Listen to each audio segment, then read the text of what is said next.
Hello, everybody, and welcome to the Sports for All podcast. I'm your host, Eden Byrne, and today we've got another really special guest. So, do you want to introduce yourself to everybody? Yeah, sure. Hey everyone, how you doing? David Echeverria, he, him, his pronouns, based out of Louisville, Kentucky, in the United States. So excited to get talking. Amazing, so good to have you. So my first question is, tell us a little bit about your sports journey. Like, how did you get involved, and like, how has it kind of been throughout your adulthood and younger years? Yeah, of course. So my sporting journey started early. I grew up in a household. My dad's a coach. He's a teacher and a coach. So man, I think I ran my first mile race. I was born in Florida. The beach races were popular. I ran my first race when I was 3 years old. I have the ribbon still. I'm not quite sure how I did that. I think my dad dragged me along more than anything. But he's a runner, so he dragged me along to a lot of the races growing up.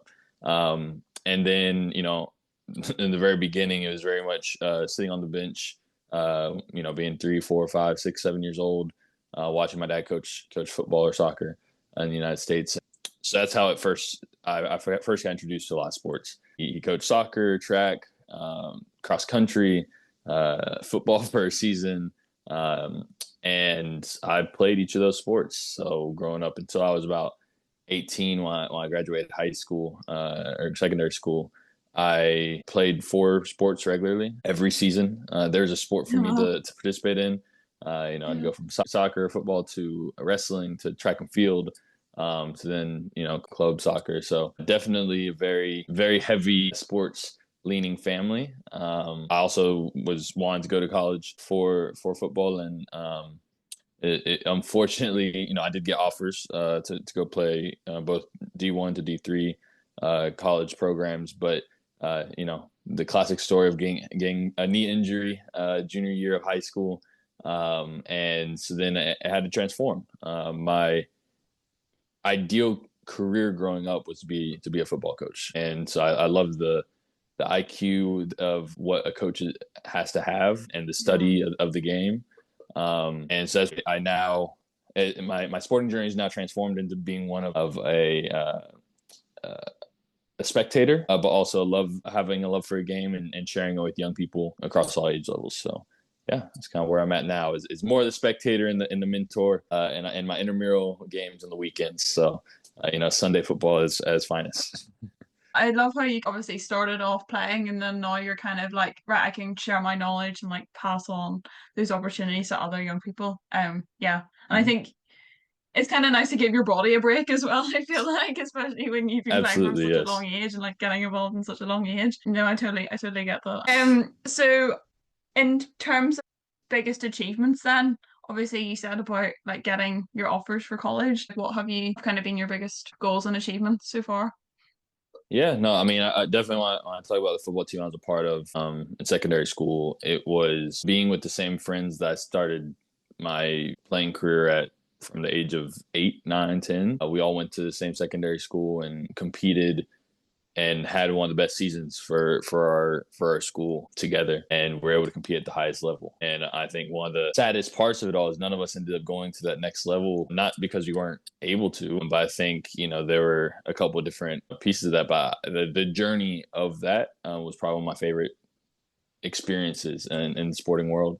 I think it was one of resilience, and we weren't necessarily thought to have been good enough to compete at that level, but because we were so familiar with each other, because we loved the game so much and had been playing together for 8 years. One of the awards I'm most proud of across from my sporting career in general is an award that was given my senior year of high school, which was the Scott Christian Award. And that was an award for the region that was given out to one athlete each year to really highlight their love for the game and their commitment to it, because especially after my injury the year prior, still having the drive to not only go to practice and lead the team, even though I wasn't necessarily able to compete at the level I was before, but I was still believing, and I Yeah. think that that's one of those things that can push you and your teammates forward more than anything else. Give a speech, and the main things I talked about was it's hard as an athlete when you face an injury or having to realign and reimagine what your life is going to look like, especially as a young person, and that is your life, right? And so having teammates and having a team and a sport to be able to push that forward really is what gets you to continue going forward. And so yes, that's my proudest achievement. I feel like it's really great that you were able to bounce back. I feel as young athletes, bounce back and resilience is something we learn really early on. Leading on a bit from that, then, what skills have you learned from being a young athlete? Obviously, like resilience and bounce back's one of them, but what kind of things have helped you grow into a young adult, and what have you kind of maybe used now you're an adult as well? Yeah, discipline, definitely. Yeah.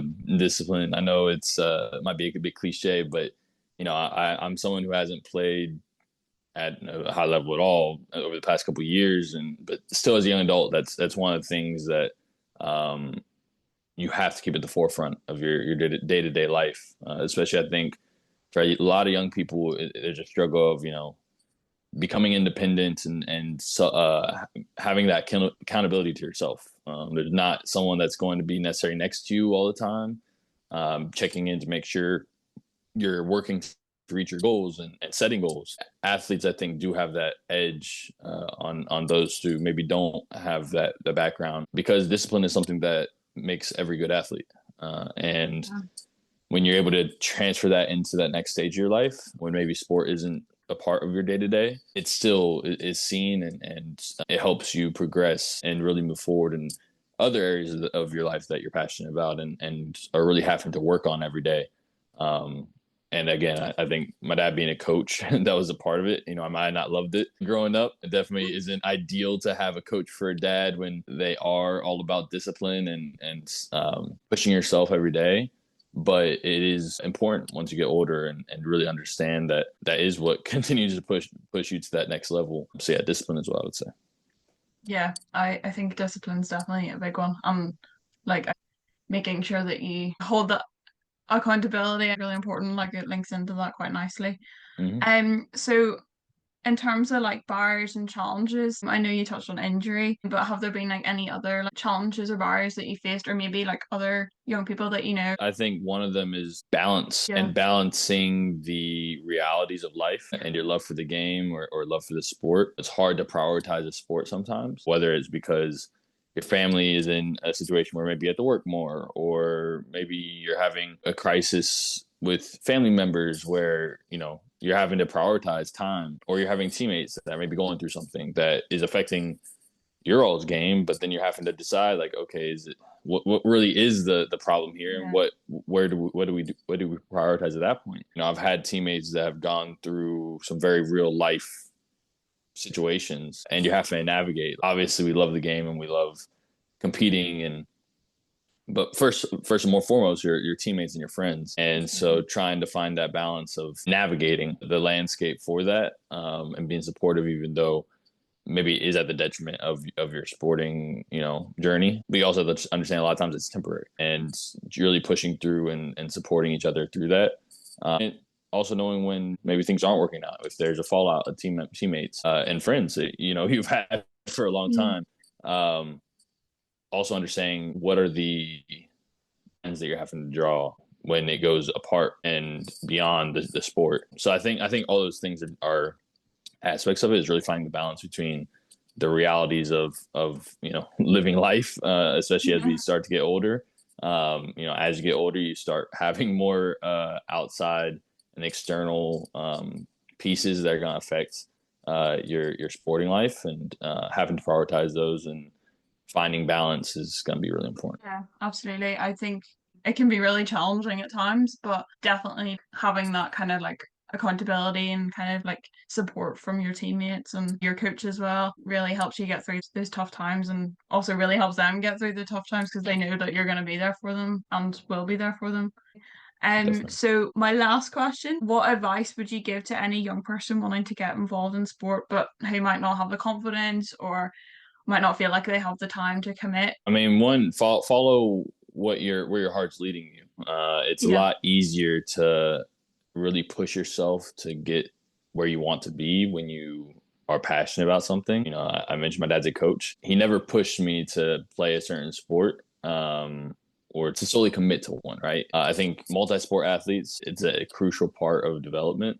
Yeah, you might want to go professionally and whether it's taekwondo, football, track and field, or cross country. But don't solely commit yourself to that one. It's important to be well-rounded and challenge yourself in different ways, but also to give yourself that space to explore and see what you really enjoy. Because again, we know that no matter at what level you are, sporting journeys as an athlete are limited. It is all temporary in some ways. You can transform it into being a coach, into being a mentor, being a recruiter, whatever it might look like. But at the end of the day, you have to really understand the levels of passion that you have for it. And as you are navigating these different obstacles and challenges, you're gonna have to lean on that. And also make sure you're able to take these lessons learned and bring them into other aspects of your life. And that does give you a level up and an edge against other people that maybe you're competing for a job for, or you're competing for a spot, or whatever that is. You're gonna want to have something to lean on during those moments. And I know for myself, I'm 24, and I've still been able to lean on those lessons and those core values of being an athlete. 20 years of my life, I would describe myself as an athlete. And even though it might not be the case anymore because that stage of my life has changed, I still keep those things at the core. And because I was able to challenge myself in so many different ways and across so many different avenues of the sporting world, I think that that is what's helped me continue to push forward and level up. Yeah, no, that's amazing advice. I feel like as young people, when we're going into like job markets or having to do interviews, sometimes maybe people think they don't have a lot of experience, but we do. We've had so much experience and learned so much from sport. And I feel like we have to really think about that. And we're like, actually, yeah, we do have so much to bring to this job and so many transferable skills that we can bring over. So no, I definitely agree. Yeah, I think it's 100%. really important that we learn from those experiences that we've had. That's all from me. Thank you so much for coming on. It's been great to have you. And I'm sure everybody's going to love hearing from you. Thank you so much for listening to the podcast. It would be great if you could give it a follow and if you could give it a rating. If you want to connect with me further, you can find me on LinkedIn at Eden Byrne or on X at Eden71003.